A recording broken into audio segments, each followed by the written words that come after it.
ça va? Comment ça va? D'accord, d'accord. Et comment tu t'appelles? Juste pour savoir, c'est important pour le prof de savoir. Ah, d'accord, d'accord, c'est un peu étrange comme nom, mais je vais m'habituer avec le nom. T'inquiète pas, on va essayer. Et donc là maintenant on est au niveau bas d'anglais, donc t'inquiète pas, il va pas avoir trop d'anglais dans la cour. Et je vais pas trop parler en anglais dans la cour. Voilà. Donc, quel âge as-tu? Juste par curiosité. Ouais, d'accord.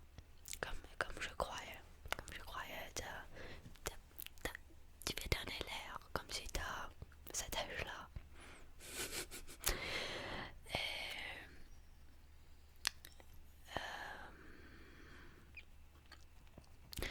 environ, quel est ton niveau d'anglais?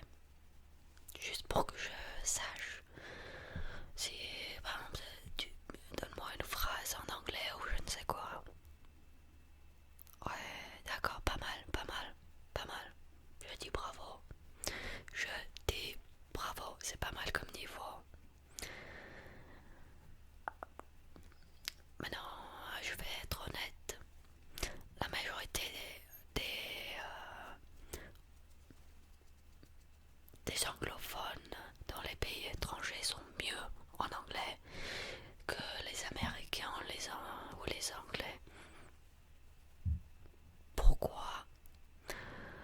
Parce que les Américains et les Anglais ont une façon différente de parler. C'est juste avec le temps. À l'école, ici, on t'apprend la façon correcte.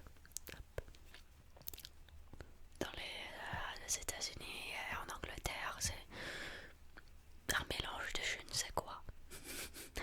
C'est comme, j'imagine, ton français. Il est, on va dire, un peu différent du français que l'école aux États-Unis nous apprend. Tu vois, c'est un peu plus propre, je pense que le mot est. Donc tu vas apprendre le bon anglais dans cette cour. T'inquiète pas. Est-ce que t'as bien amené ton crayon, ta gomme et tout ça? Ouais, d'accord, très bien. En anglais, oui, ça s'appelle un pencil. Pencil. Ceci s'appelle un pencil. Et ceci s'appelle un eraser. En anglais, c'est une gomme. Et un peu un fait amusant.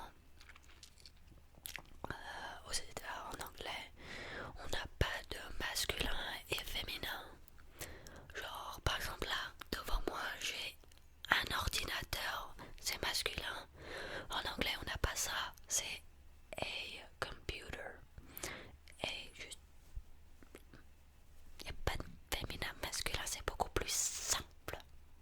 Ok, on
ça serait le mot qu'il faudrait savoir dans toutes les langues parce que c'est un mot très important. Merci. En anglais, c'est thank you. Thank you. Répète si tu veux. Tu vas probablement pas répéter, mais c'est pas grave. Thank you. Et ensuite, il y a le classique.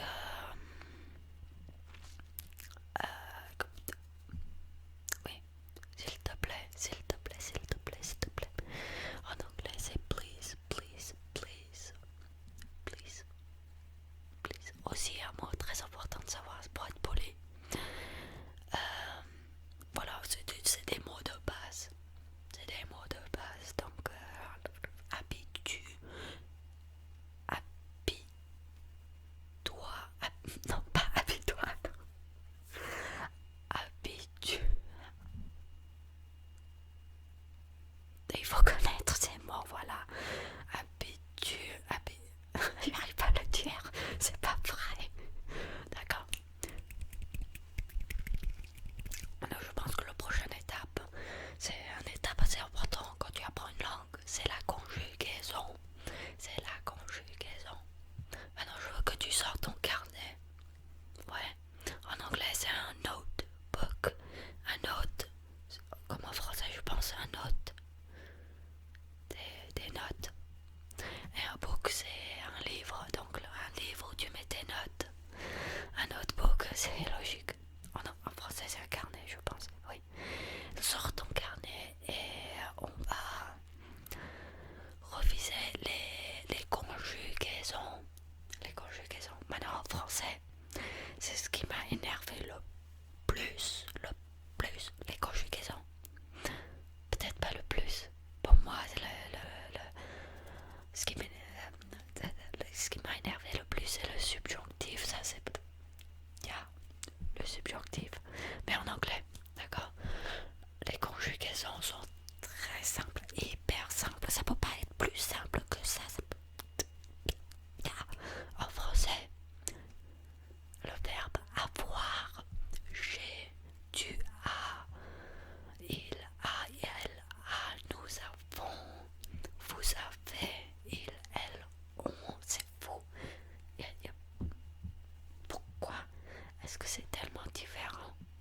Quand en anglais, c'est tout simplement I have, j'ai, you have, tu as, he has, c'est le seul qui est différent, d'accord? He has, we have, they have, ils ont.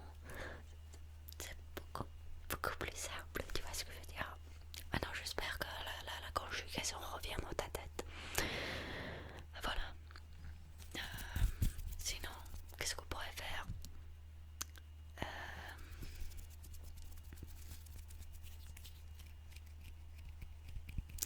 Les chiffres, c'est une partie importante. Maintenant, en français, 1, 2, 3, 4, 5, 6, toi tu vas jusqu'à l'infinité, je ne sais quoi, ouais. Et je ne veux pas dire que c'est énervant, mais en français, quand on dit 80, c'est 4 fois 20 égale 80.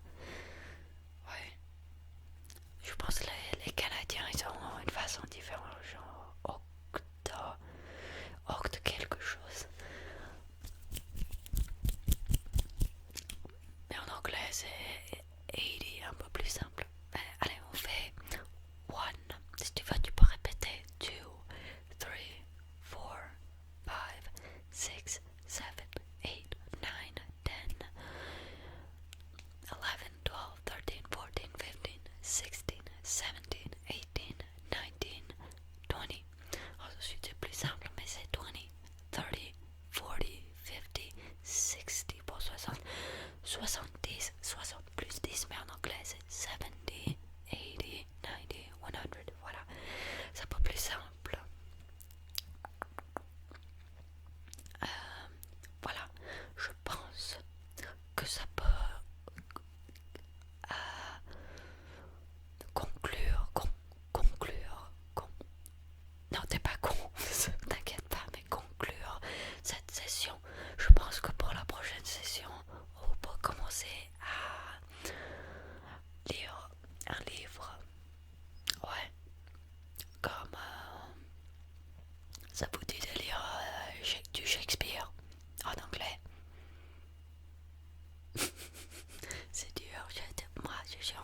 japonais c'est dur, même en anglais.